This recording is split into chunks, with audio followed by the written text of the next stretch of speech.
Hi everyone, welcome to the class. Today we'll start with a very important unit of physical chemistry. It is as per the syllabus, it is unit 4. So it is chemical kinetics, a very good weightage unit for the final exam from the physical chemistry branch.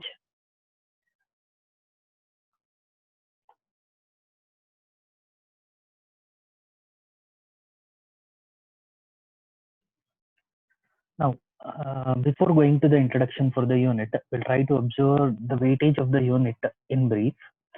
The unit is having 9 hours of teaching for the final exam. So with a weightage of 8 marks, as it is a 1 mark weightage unit, so you need to take it as a compulsory for the preparation.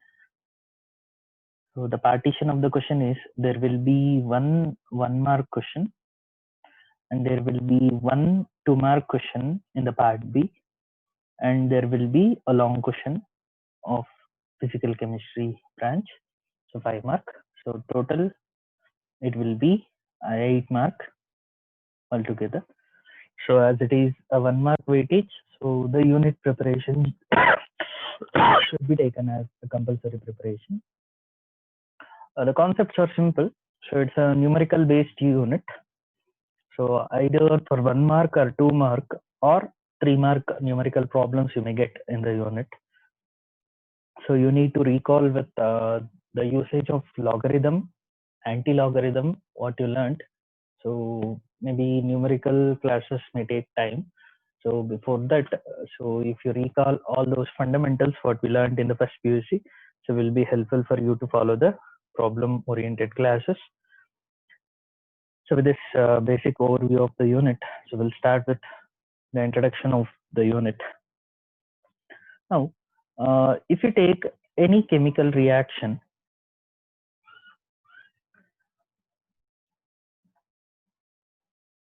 so about the chemical reaction, so if we learn the various aspects, so how we can relate, we'll try to observe, then we'll come to the branch chemical kinetics. Now, to which extent a chemical reaction takes place, that is extent of the chemical reaction, so can be understood with the help of the equilibrium principles. So we learned in the first PUC chemical equilibrium with the help of Le-Chatelier's principle. So we discussed what is the effect of concentration of reactant, product, temperature, pressure, presence of catalyst. All those we learned. So about the prediction of the extent of a chemical reaction. So whereas another important factor called feasibility aspect. So feasibility refers to whether a reaction occur on its own or not, that is spontaneous condition. So that is discussed through thermodynamics. Again, this we learned in our first PUC syllabus. Then the rate of chemical reaction or speed of a chemical reaction and the factors affecting it. So everything we are going to discuss under the branch chemical kinetics.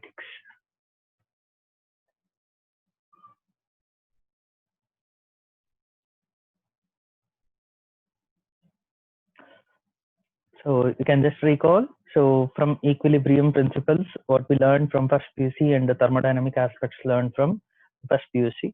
So what we are going to extend is the rate or speed of a chemical reaction through the branch called chemical kinetics.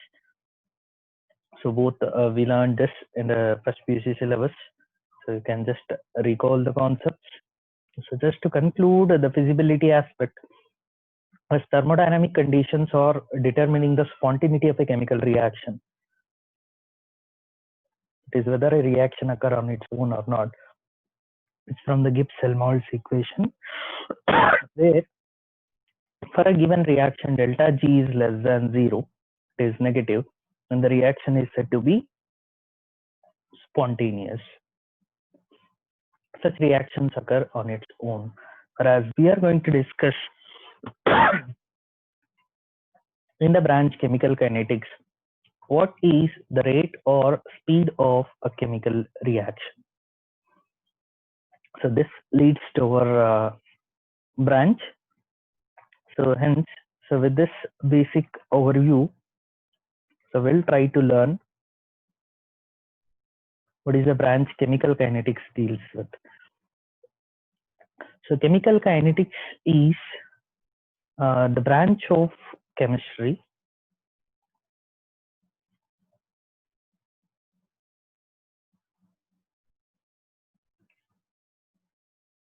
which deals with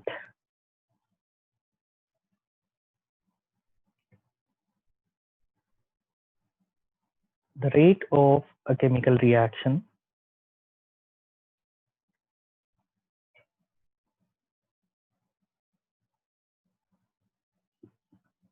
so along with that, so what are all the factors affecting that rate we are going to discuss in the branch. That is factors affecting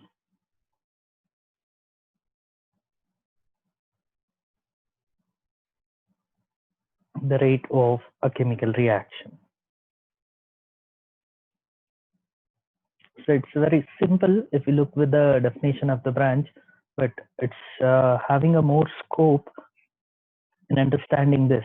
So without kinetics knowledge, it is not possible to control the rate of a chemical reaction so that the yield of the product, the economical point of view, the industrial level of preparation. So all the aspects are interdependent on the thermodynamic and kinetic aspect.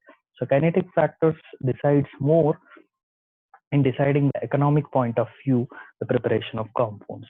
Now, to overview, the branch of chemical kinetics deals with the study of rate of chemical reaction and factors affecting the rate of a chemical reaction. So here, what is a rate of chemical reaction? We need to understand in detail. So what is a rate? Then what are the types of measurement of rate of a chemical reaction? So we'll try to extend with the concept before going to that. So try to concentrate on the importance of the branch.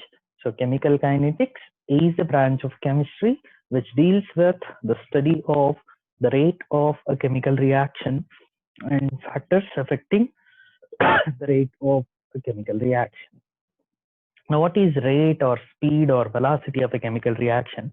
So with little introduction we have seen in equilibrium unit, you can recall that.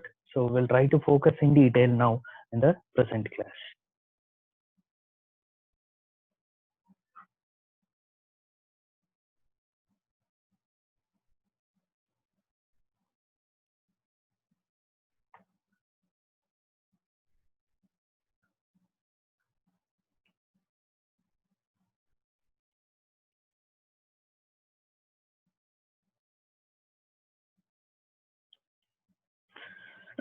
It is the rate of a chemical reaction. Now, if you take a given general chemical reaction, reactant gives rise to product. We'll assume reactant as R, product as P. Now, what is rate or speed? So it is with respect to time. So we are measuring the concentration of this species. That means, so we can define the rate of a chemical reaction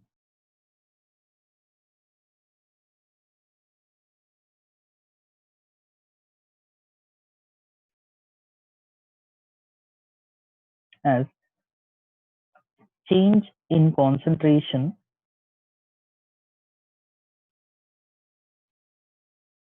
of reactant or product. With respect to the concentration of reactant or product, so with the time taken, if we measure, that is in a given time, whatever the change in concentration of reactant takes place or product takes place, we'll define that as rate of a chemical reaction. That is, change in concentration of reactant or product with respect to time is defined as rate of a chemical reaction. Now, as we know, rate can be taken as a small letter r, and change in the concentration we'll try to consider as delta. So concentration is given by the symbol square brackets. Now for reactant, it is delta R, change in concentration of reactant with respect to change in time. And with respect to product, change in concentration of product with respect to time. Whether you can take a delta or D for the change. Now here signs are very important in understanding. Now if you take as time proceeds, what happens in a chemical reaction?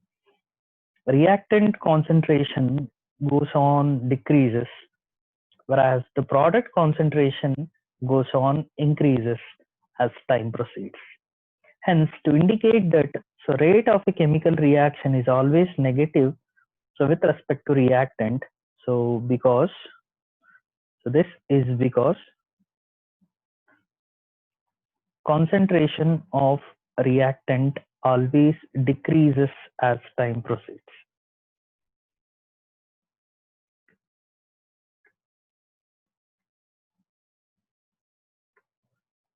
Hence, with respect to that, so we are going to have a sign, negative sign, for measuring the rate of a chemical reaction.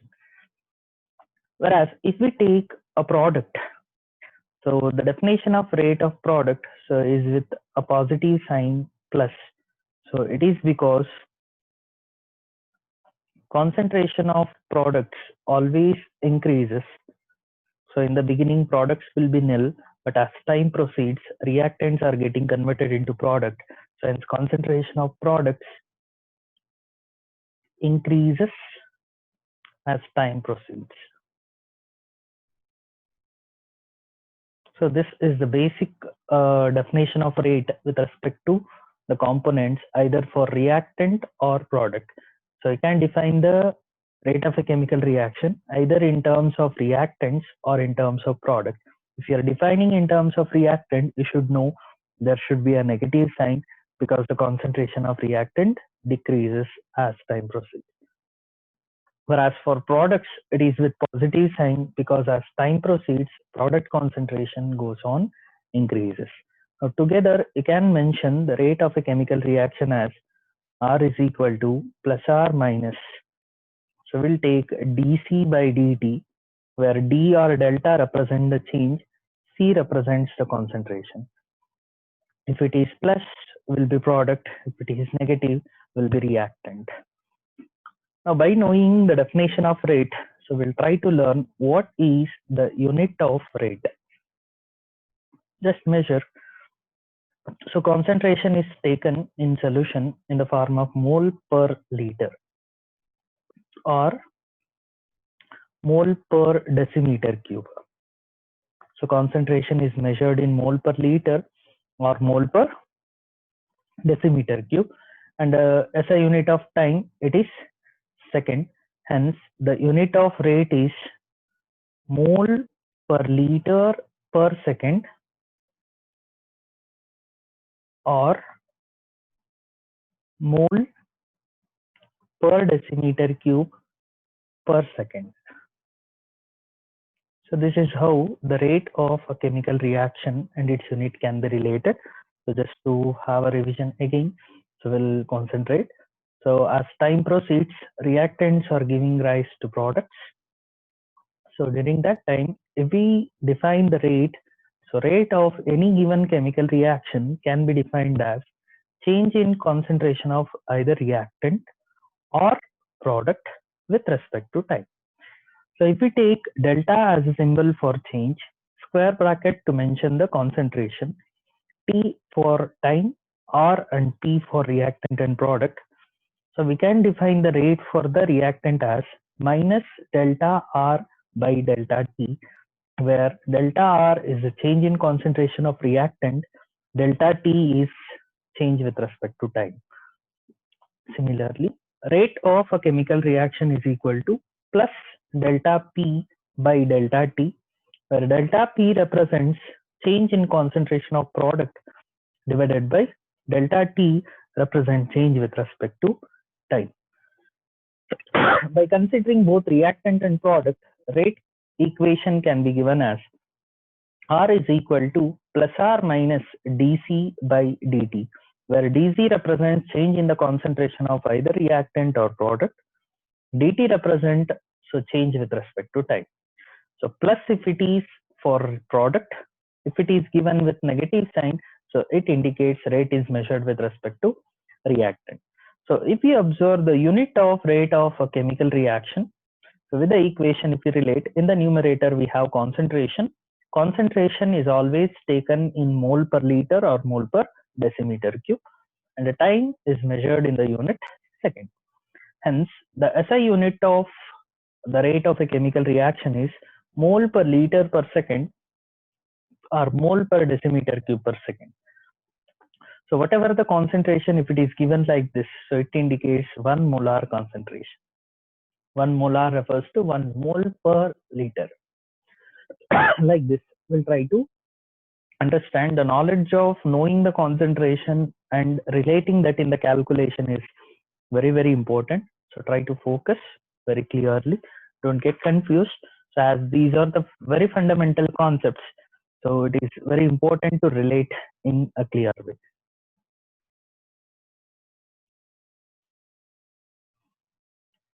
Now, if we observe, so based on the measurement or the time interval on which the rate of a chemical reaction is measured, we have two types of rate.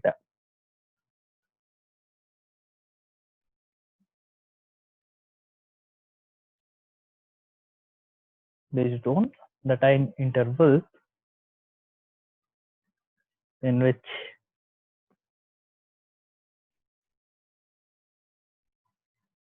the change is measured, that means change in the concentration of reactant or product is measured. So we have two types of rate of a chemical reaction. So one is average rate of a chemical reaction,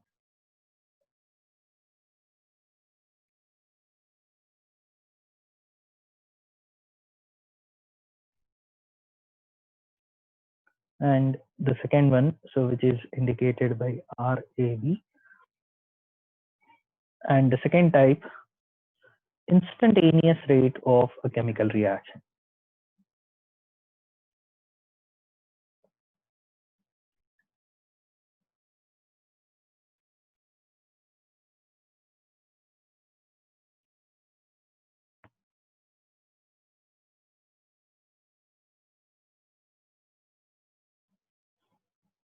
So based on the time range, how it is measured, that is the concentration of reactant and product, we have two types: average rate of a chemical reaction and instantaneous rate of a chemical reaction. I will try to observe the first one, average rate of a chemical reaction. I will try to discuss one by one in detail. So what is average rate of a chemical reaction, how it is measured? Similarly, what is instantaneous rate of a chemical reaction, how it is measured? Now to give it is in brief. So average rate of a chemical reaction is one in which, so during a range of time, you are going to measure the rate. For example, so you want to measure the rate of a chemical reaction between the time interval 10 seconds to 30 seconds. Now initial time will be 10, final time will be 30. Only between these time intervals you are going to measure the rate. So hence, so average rate is the rate so which is measured over a range of time.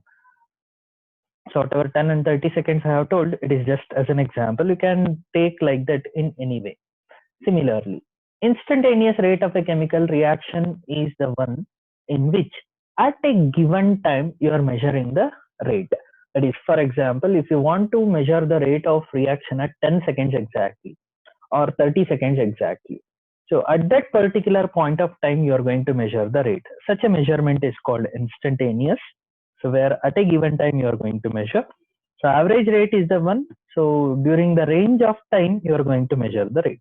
I will start with the first one, average rate of a chemical reaction. Now, the average rate of a chemical reaction is defined as the rate of change of concentration of reactant or product over a specified measurable period of time or over a range of time.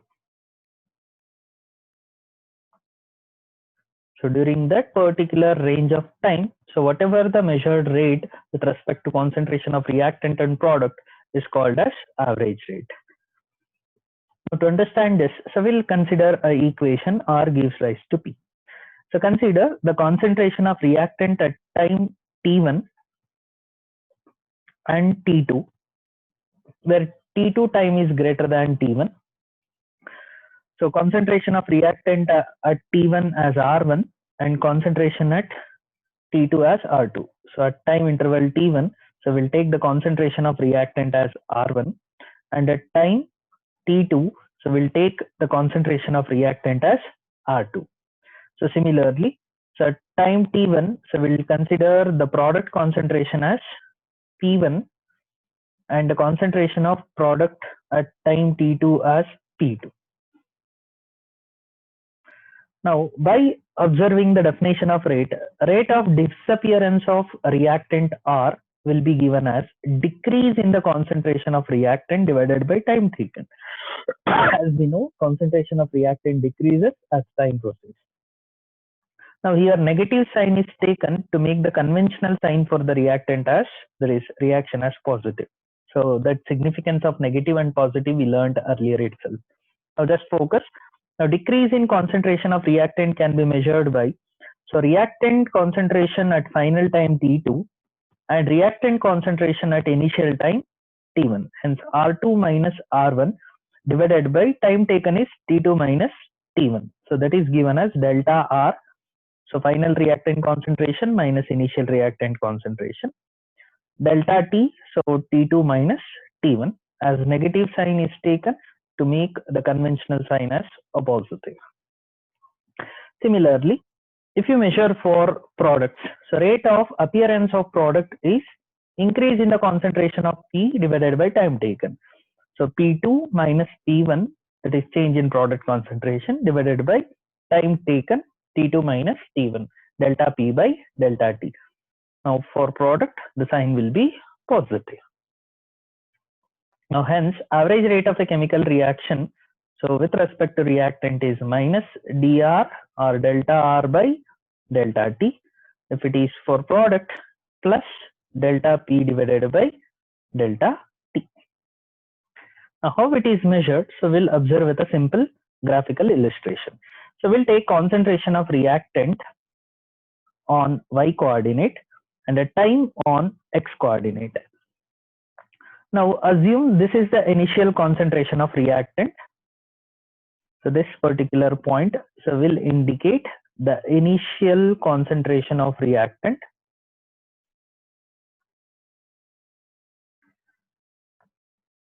At the time t is equal to 0 seconds. So before initiation of the reaction, whatever the concentration present. Now at time t1, so we'll consider its reactant concentration as R1. Then at the time T2, so we'll consider the reactant concentration as R2. So like this, so if you keep on measuring at any given intervals and if you join those points, you will get a decreasing slope, a decreasing curve. So here the difference between this R2 minus R1 and T2 minus T1, so is taken as the average rate measured for reactant. Similarly, if we measure for product, so concentration of product is taken on y coordinate and the time taken on x coordinate. So initially products will be 0. So when time t is equal to 0, so products are not formed. So at time t1, let the concentration of products as p1, and at time t2, the concentration of product as p2. So if we take the difference, so p2 minus p1 divided by t2 minus t1. So if you join all such points, here it is t1 and t2 is taken. Any given time interval you can take here. So we will get an increasing slope. So here you are going to get a decreasing slope. Here you are going to get an increasing slope. So decrease because, So concentration of reactant always decreases. Here increase because as time proceeds, always product concentration increases. That will give you the definition. So average rate of a chemical reaction with respect to product is taken as delta P divided by delta T. So this is basics related to what is the average rate of a chemical reaction.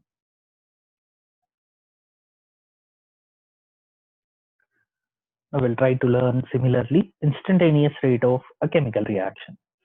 Instantaneous rate of a chemical reaction is defined as the rate of change of concentration of reactant or product at a particular moment of time or particular instant of time.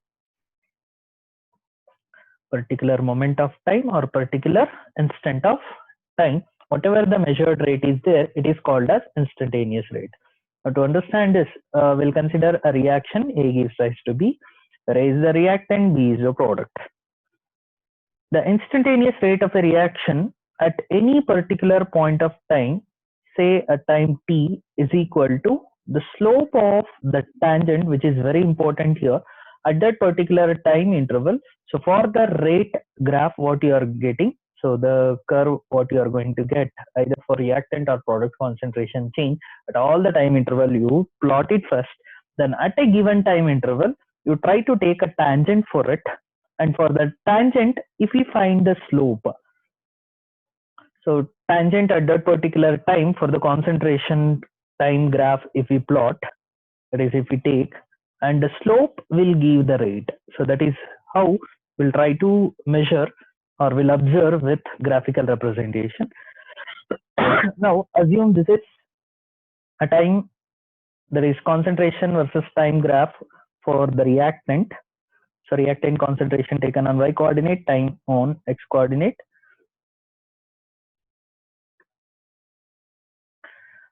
Now at this given time interval t, so we want to measure the rate at that particular time interval. So we'll try to draw a tangent. For the tangent, if we find the slope, that will give delta R by delta T as instantaneous rate for the reactant. Similarly, for the change in product concentration versus time at the given time interval t, if you draw a tangent for it and if you measure the slope for that, so that will give so the rate for measurement of product. So it seems like average, but in the average, so between the time interval it is taken here at a given time you are going to measure, but at the given time, so how instantaneous rate is measured is so by drawing a tangent to it and finding the slope for that. So that will give the measurement of rate as instantaneous rate for a chemical reaction. So either minus delta R by delta T for reactant or plus delta P divided by delta T for product. So this is how, so in two ways the rate of a chemical reaction can be measured.